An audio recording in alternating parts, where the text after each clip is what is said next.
এখন একটু ফুলকপি আলু বড়ি দিয়ে তরকারি করে নেব। সকালবেলায় কি যে রান্না করবো ভেবে পাই না, জানেন তো। আর আমার একটু তেল মশলা অল্প অল্প খাওয়া চলে, কারণ পুরো সবাই পারি, তাই একটু হালকা করে রান্নাটা করছি। আর একটু তেল দিতে হবে মনে হচ্ছে, কারণ আর একটু তেল না দিলে ভালো লাগবে না। ফুলকপিটা ভালো করে ভেজে নিই। ফুলকপি আলু বড়ি দিয়ে একটা তরকারি, ভাজা মুগের ডাল। আমরা তো নিরামিষ পদই রান্না করি, কারণ নিরামিষ রান্না খেয়ে খেয়ে আমাদের অভ্যাস হয়ে গেছে। আর যেদিন থেকে কণ্ঠে হরিনামের মালা নিয়েছি, নিরামিষ সেদিন থেকেই শুরু করেছি। আর ওসব খায় না, মাছ মাংস এসব খেতে ঘেন্না করে।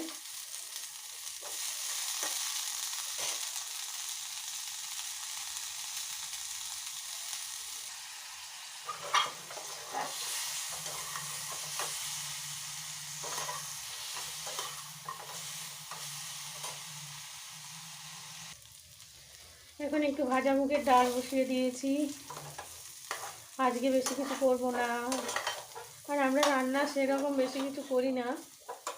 ওই একটা ডালনা, একটু ভাতে, একটু ভাজা, একটু ডাল, এসব হলেই ভাত খাওয়া হয়ে যায়।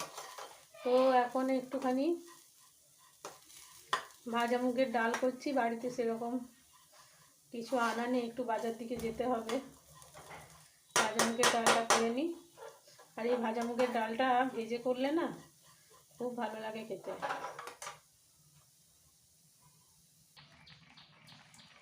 ধনে পাতা দিয়ে বেগুনের তরকারিটা করে নিচ্ছি, এটাও খেতে খুব ভালো লাগে গরম ভাত দিয়ে।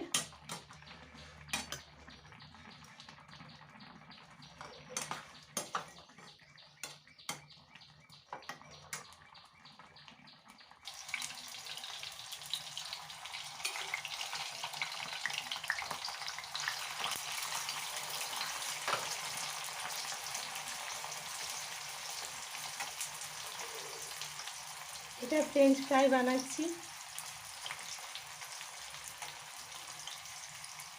আমার ছেলের জন্য, ও রুটি দিয়ে খাবে।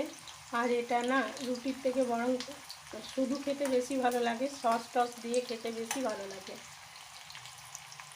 তো আমার রান্না সব কমপ্লিট, এই যে রান্না সব দেখিয়ে দিলাম। তো আজকের মতো ভিডিওটা এখানেই সমাপ্ত করছি। রাধে রাধে, জয় শ্রীকৃষ্ণ।